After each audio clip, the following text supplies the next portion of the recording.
on est aujourd'hui invité à davantage de tempérance, mais comme une façon évidemment de pallier aux effets de cette surconsommation qu'on connaît depuis longtemps. Mais quel est ton regard sur le futur?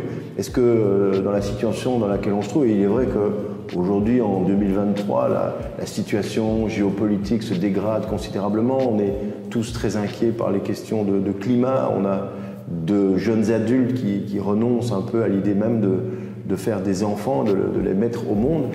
Et quel est ton regard là-dessus, toi qui as un point de vue plus peut-être, je ne vais pas dire éthéré, mais qui arrive à prendre de la hauteur dans ton activité, à essayer de te sortir des choses matérielles. Quel est néanmoins ton point de vue sur l'évolution du monde et de son futur? Mon point de vue, disons plutôt mon espoir, c'est que l'humanité parvienne quand même à éviter de tomber dans le piège de la recherche d'avoir toujours plus. Et si on ne parvient pas à éviter ce piège, on va à la catastrophe, ça c'est incontestable.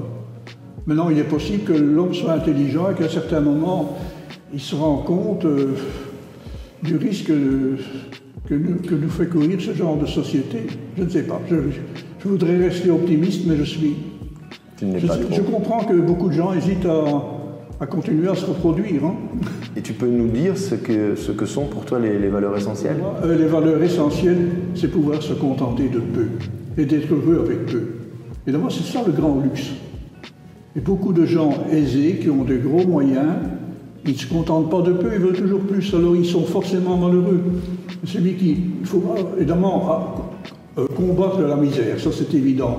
Mais quand on peut se contenter de peu, la vie est beaucoup plus agréable. Oui, pourtant, ce n'est pas tout à fait la tendance qu'on observe dans le monde occidental, un peu, mais dans le reste du monde, c'est une croissance qui est effectivement folle. Tu es un grand lecteur. Quels sont les types d'ouvrages qui t'intéressent? Les ouvrages plus philosophiques ou bien Oui, les ouvrages philosophiques, la bonne littérature, les auteurs préférés, enfin, en gros, ce qui me vient à l'esprit maintenant, c'est Yourcenar, Albert Cohen. Oui. Ah oui, c'est assez diversifié. Oui, alors j'aime beaucoup les philosophes aussi. Hein. Pour l'instant, j'ai dévoré et je relis Harari. J'aime beaucoup, il est fort contesté, mais il est extrêmement intéressant parce qu'il fait cogiter les pensées. Maintenant, je viens d'en lire un de Onfray, très intéressant aussi. Oui, c'est aussi un auteur un petit peu controversé. Ils sont des gens contestés, mais au moins ils font réfléchir. Hein. Oui, tout à fait. Évidemment, c'est un Ce que j'aime bien aussi, mais ça, ce n'est pas de la philosophie, mais ce sont les koans. Donc, ce sont ces petites phrases très brèves qui sont un peu aporétiques, c'est-à-dire qu'elles sont à la limite de l'absurde. Hein. Qu'est-ce qu'il faut penser de l'applaudissement d'une seule main? Est-ce que l'arbre qui tombe dans la forêt, s'il n'y a pas d'oreille, est-ce qu'il fait du bruit en tombant? Oui, ce sont des cons. Vous voyez, ce genre, on est à la limite de l'absurde, mais ça fait réfléchir, j'aime bien. Et ça nourrit vraiment ton œuvre? Ou c'est quelque chose qui est... Non. Je parle de tes lectures, évidemment, en général, pas spécialement. Non, les lectures n'influencent pas mon travail. Enfin, je ne pense pas. Quel est le temps que tu consacres à ton travail d'artiste? Est-ce que c'est vraiment quelque chose qui t'habite de manière permanente ou bien il y a des périodes durant l'année où tu es plus productif, pour peu qu'on puisse utiliser un terme aussi méchant pour une production artistique? Je suis constamment sur la brèche, c'est-à-dire que la peinture est toujours en mon esprit. D'ailleurs, à un certain moment, je vois parfois le monde uniquement en tant que peintre. Je ne vois plus la réalité, ce qui est un peu superficiel. À la place de voir le drame qui se passe, je vois déjà la composition. Ça, c'est une déformation. Hein. Un peu comme un photographe. Mais je ne peins plus autant qu'avant. Hein. L'âge est là. Je peins quand même tous les jours 2-3 heures, ça oui. À peu près tous les jours. C'est déjà considérable, évidemment. Oui. Mais ce n'est pas un travail, c'est une joie. Hein. Ça fait vraiment partie de ta vie. S'il vous plaît, c'est ma vie, oui.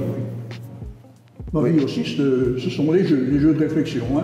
Oui, je sais que tu es un joueur. Je fais un cercle de Scrabble, je participe activement à un cercle de jeux d'échecs. Tout ça, tout ce qui mène à la réflexion, j'aime bien. On ne peut pas t'en blâmer. Très bien. Et qu'est-ce que tu pourrais souhaiter pour le développement de notre petite commune? Si, par exemple, ici, nous sommes dans une résidence d'artistes, donc par définition, c'est un lieu qui accueille des artistes, comme tu le fais pour des expositions. mais aussi en résidence, en ceux que ça leur permet de trouver des lieux pour préparer des spectacles. Actuellement, il y a des circassiens qui sont ici sur place et qui préparent un spectacle, mais au-delà du volet culturel, est-ce que tu penses qu'il faudrait à notre petite commune pour lui assurer, je ne veux pas dire un essor, mais en tout cas un développement harmonieux qui soit évidemment en lien, en harmonie avec les valeurs que tu défends et que je partage.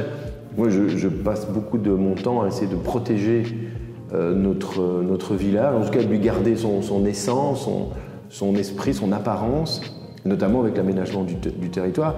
Mais comment est-ce que toi tu vois ce qui serait souhaitable pour que notre village puisse garder cette richesse-là? Ben, je crois qu'il faut continuer dans cette voie. Et ce qui est souhaitable, c'est que l'État, la province, je ne sais pas, accorde quelques subsides supplémentaires pour pouvoir encore enrichir donc, ces activités. Mais s'il y avait des axes sur lesquels on devrait investir, je dirais davantage, ce serait quoi à tes yeux? Je trouve que c'est déjà très très bien hein, quand on pense à la magnifique bibliothèque que nous avons ici à Flobecq, le centre Jacques-Leroy. Pour une petite commune, c'est magnifique. Donc si on pouvait encore amplifier ces actions-là ou les maintenir au moins à un niveau au moins égal, c'est déjà très bien.